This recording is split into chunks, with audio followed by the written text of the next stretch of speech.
नाचते हुए, गाते हुए और प्रेम पूर्वक रहते हुए उन्हें बनाया, जिसमें अद्भुत विधि है।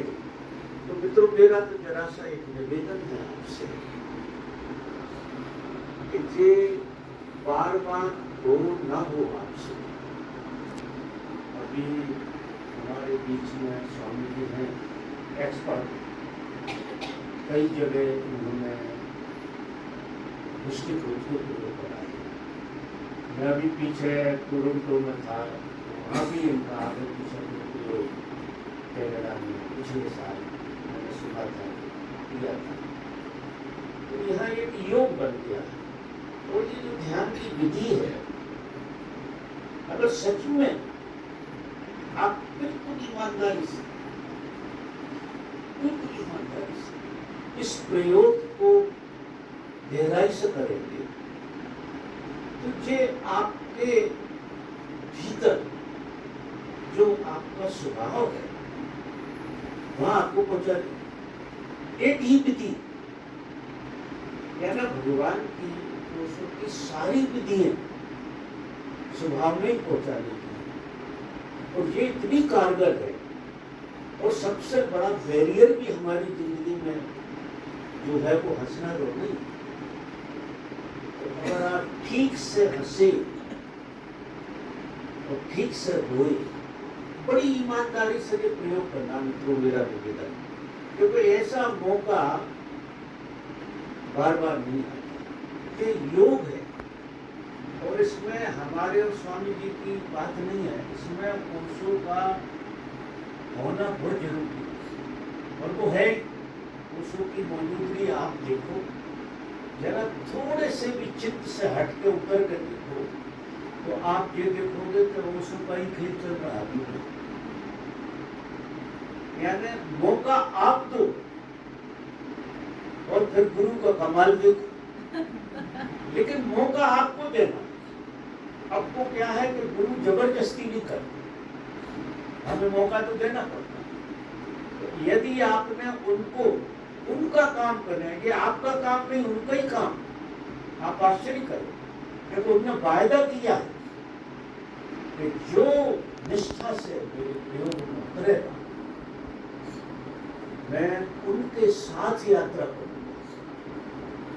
एक तो गुरु की यात्रा हो गई, और एक गुरु के शिष्यों के माध्यम से यात्रा करता है, उसका सौंदर्य बचन, तो वो दिन आ गया।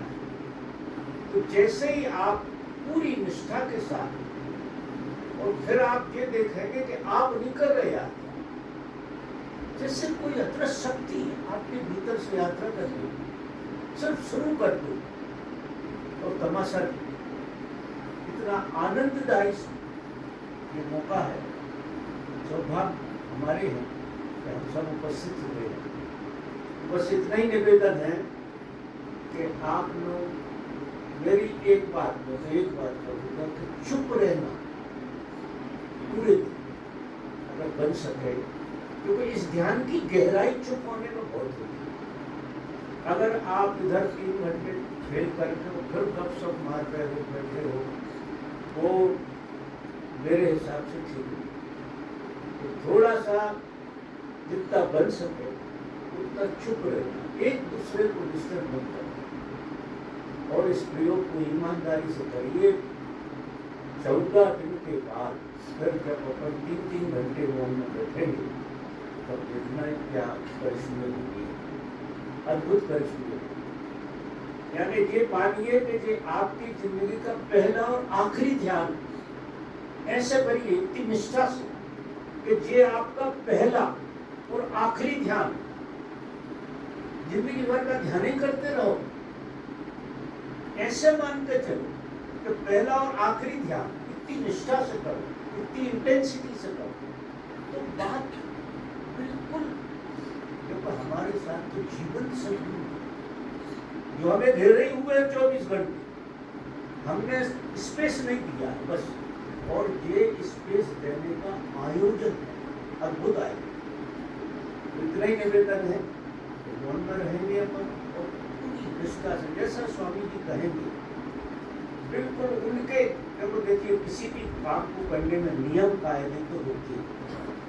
अगर आप नियम कायदे से नहीं चलेंगे तो बात नहीं बनेगी। तो जैसा वो कहें कि नहीं ये मान के चलिए यार फिर भगवान के ही प्रेजेंटेशन है, ऐसे समझना। तो कोई ये नहीं कर सकता है, कोई भी कि बिना उनकी मर्जी के होता नहीं। तो हम इनके निर्देश के हिसाब से समझिए। बस इतना ही कहना था। धन्यवाद।